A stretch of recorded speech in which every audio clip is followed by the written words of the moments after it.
le calendrier de l'Avent pour plus de joie de l'après.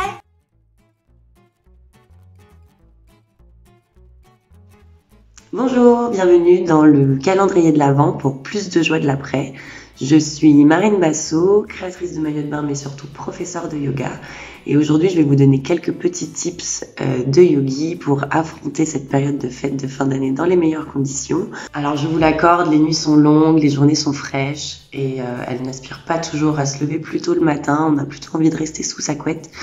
Mais je vous avoue que 10 minutes de plus, rien que pour vous le matin, peut vous aider à faire toute la différence entre une journée speed où on va avoir l'impression de courir après la montre et une journée où on va avoir l'impression que tout coule tranquillement. Alors ces 10 minutes, vous pouvez les utiliser comme vous souhaitez, soit prendre le temps de prendre un bon petit déjeuner, savourer ce que vous mangez. Vous pouvez aussi faire le choix d'une petite méditation assez efficace pour s'ancrer dans l'instant présent, en vous concentrant sur votre respiration par exemple.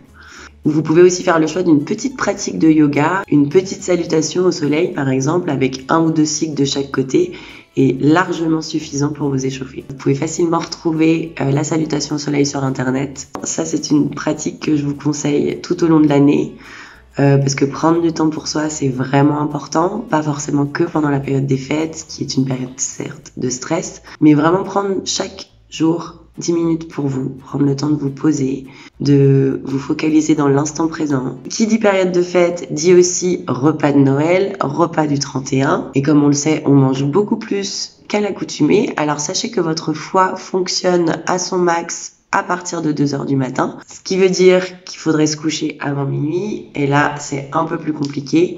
Donc, pour aider votre foie à fonctionner au mieux, vous pouvez compenser par des postures de yoga qui vont aider et stimuler votre foie, comme par exemple toutes les postures de torsion latérale ou même les inversions. Je vais vous montrer un petit exemple de torsion latérale à pratiquer facilement chez vous.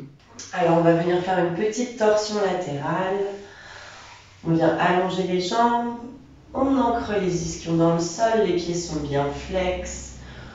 Sur une inspiration, on vient ramener le genou gauche à la poitrine. On se serre du genou qu'on rapproche au maximum de soi pour allonger la colonne vertébrale. On vient placer le pied gauche à l'extérieur du genou droit. De nouveau, on ramène le genou au plus près de soi pour garder le dos le plus droit possible.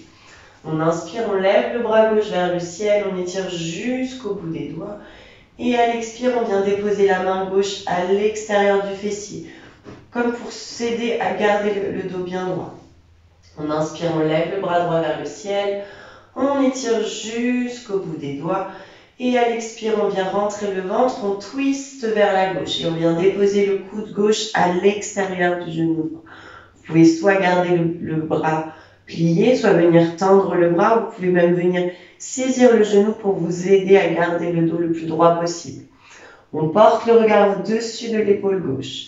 À chaque inspiration, on a l'action d'allonger la colonne vertébrale et à chaque expire, on vient twister un peu plus vers la gauche. On y va sans à-coups, millimètre par millimètre. On peut rester 5 à 10 respirations dans la posture. Et sur une prochaine inspiration, on ramène tout doucement le buste dans l'axe. Et en contre-posture, on vient placer les mains à plat sur le sol. On arrondit le dos et on relâche la nuque. On inspire, on se redresse. On vient tendre la jambe gauche et bien évidemment, on vient faire la même chose de l'autre côté. Je vais vous donner un dernier petit tips, un pranayama, qui est un exercice de respiration. Celui-ci s'appelle Kapalabhati, la respiration du crâne brillant. C'est un exercice au cours duquel l'inspiration va être passive et l'expiration va être active. Et celui-ci a pour but de stimuler tous vos organes internes. Alors on vient s'asseoir confortablement, le dos est bien droit, les épaules sont relâchées. On gonfle au maximum le ventre et on va commencer par retenir le souffle quelques instants. Et en fait, à l'expire, c'est votre ventre qui exerce une pression de telle sorte de ressortir le souffle. Un peu comme un soufflet, je me suis envoyée pour augmenter les flammes d'une cheminée, d'un feu de cheminée.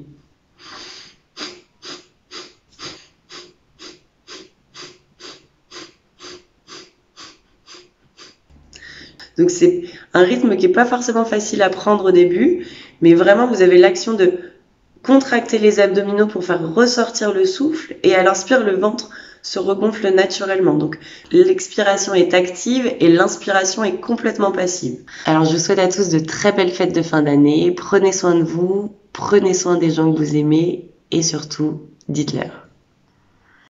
C'était Cécile Flora, coach, avec le calendrier de l'Avent pour plus de joie de l'après. Si tu aimes ce concept, rendez-vous demain pour plus de surprises.